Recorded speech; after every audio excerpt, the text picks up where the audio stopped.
I was tired of wasting hours on my phone every day, so I built a device that literally fights back. This is a smart smartphone stand that helps me keep my phone away from me. Plus, it actually tracks that data. It sounds simple, but it fixes something that's a problem for a lot of people out there. So let's take a look at how it came together. It all started because I have a very little control over my phone usage. And when that happens during work hours, I find it difficult to stay focused and get my work done. I wanted to build a system that would encourage me to put my phone down and resist whenever I try to pick it up again. Additionally, it should also track how long my phone stays away from me and present that data. After all, it's often said that if we truly want to improve something, we should start by tracking it. And that's the basic idea behind this smart stand. Now, before going any further, let's go over the main components because they basically define what this device can do. At the center of everything is an ESP32C3 which handles all the inputs and outputs and run a local web server that presents the phone usage data on a web dashboard. To detect whether the phone is on the stand, I am using a push button. I know there are better options like a collision switch, but a push button works just fine in this case, so I'm going to keep it simple. I also added an OLED display for showing the timer and other information and to give the device a personality with a pair of beautiful eyes. And finally, a buzzer for audio feedback and a capacitive touch sensor for some additional functionalities that you will see later in the video. Now, before designing anything, I needed to make sure the whole system would actually work. To find out, I assembled the entire circuit on a breadboard. Nothing fancy here, just the ESP32, all the other components, and the jumper wires. The main thing I wanted to figure out was whether ESP32C3 will be able to run a server and serve a HTML page for our web dashboard. Luckily, it worked perfectly. Earlier, I was thinking of adding the micro SD card module to store the tracking data, but then I learned that ESP32 board supports something called TTLFS, a file system that uses the ESP32's internal flash memory for storage. It allows us to store around 1.5 MB of data, which is more than enough for our tracking needs.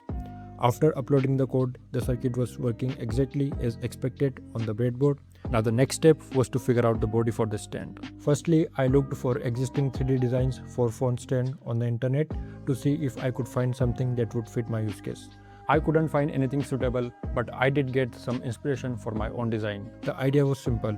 Create a space to hold the phone while also including a cavity for the push button, making sure it stays pressed whenever the phone is placed on the stand.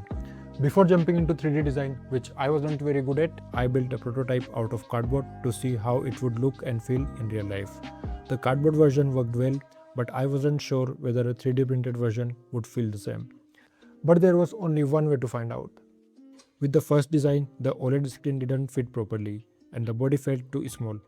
So I redesigned it, creating a separate enclosure for the OLED screen and push button, along with dedicated mounts to hold them securely in place. I also designed a mount for the PCB inside the main body so it could stay securely fixed. In addition, I created an opening for a USB-C cable to connect from outside the enclosure. To make assembly easier, I added brackets for self-tapping M2 screws so all the parts could be joined together neatly. After 4 iterations and countless small tweaks, I finally arrived at a design I was happy with. Once the design was finalized, I started printing all the parts. For the body, I chose a white and grey color theme, which gives it a clean and minimalistic look. After printing the main body, I noticed that the corners were bulging inwards. I am not sure why this is happening, but if you have any idea, let me know in the comments. With all the body parts printed, it was finally time to assemble everything.